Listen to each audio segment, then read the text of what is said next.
What is good, YouTube? It is your boy Zach Zeiler checking in for what seems to be a brand new installment, and I would like to welcome those of you if you are new here on the channel. Today I'm going to be discussing a sufficient and efficient chest superset that I love implementing from time to time in my various chest workouts, and I find that this type of a superset can be utilized at not only the beginning, but it could also be utilized at the end of your workouts.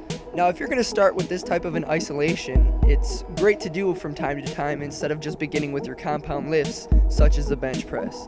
And by ending your chest workouts with a superset like this, I find that it's a great way to further fatigue your pectorals.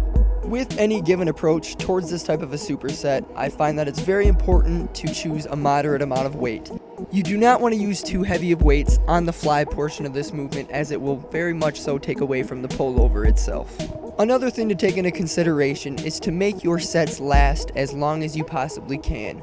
Make love to the weight and keep control over what you are doing. Focus on the task at hand and don't rush through the exercises. Control the weights throughout the movements and refrain from letting the weights control you. And I know that's a very generic thing to say, however, it is important to focus on the chest.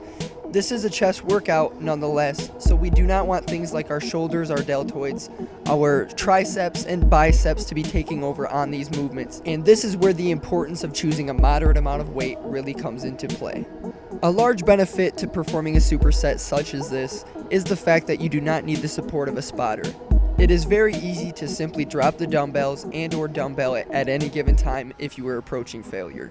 In terms of the fly portion of the movement, it is important to focus on the stretch. Control the weight and utilize a full range of motion.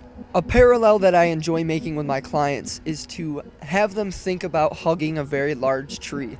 This usually gives them a pretty good idea of elbow positioning, as you do not want to be using too straight of arms during a dumbbell fly, and you do not want to have your elbows too bent just as well. Now, getting into the dumbbell portion, it is important to keep your elbows tight to your sides.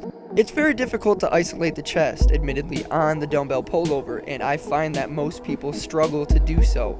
It is a matter of approaching the exercise with the hopes of getting the most engagement possible from your chest, but just focus on utilizing a proper stretch all the way down a full range of motion with a very slow and controlled negative.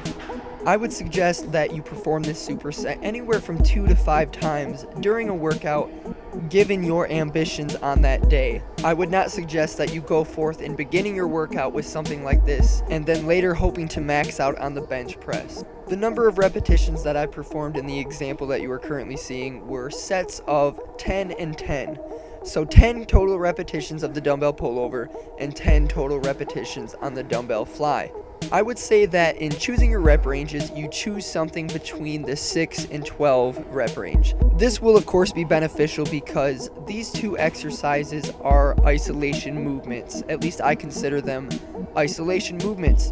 And if you find yourself isolating a specific muscle group, 6 to 12 is normally a good range to stick at. The range of hypertrophy, finding the most muscular growth, and that's just overall what I follow personally. Before entering these various exercises and supersets, it's important to have a clear mind. Focus on the task at hand, think about what you are going to be performing, and focus on engaging that chest. Remain aware of your performance and take responsibility for your actions. Never allow yourself to leave a given exercise or a given workout for that matter, feeling as though you could have given it more, or knowing that you could have given more.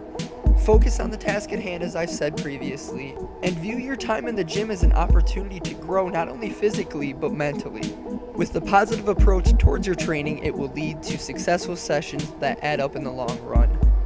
That is all the time that I can share with you guys right now, but I can assure you there will be a lot more coming soon. So until next time, this is Zach Zeiler. I love you all so much. Peace out. Bye.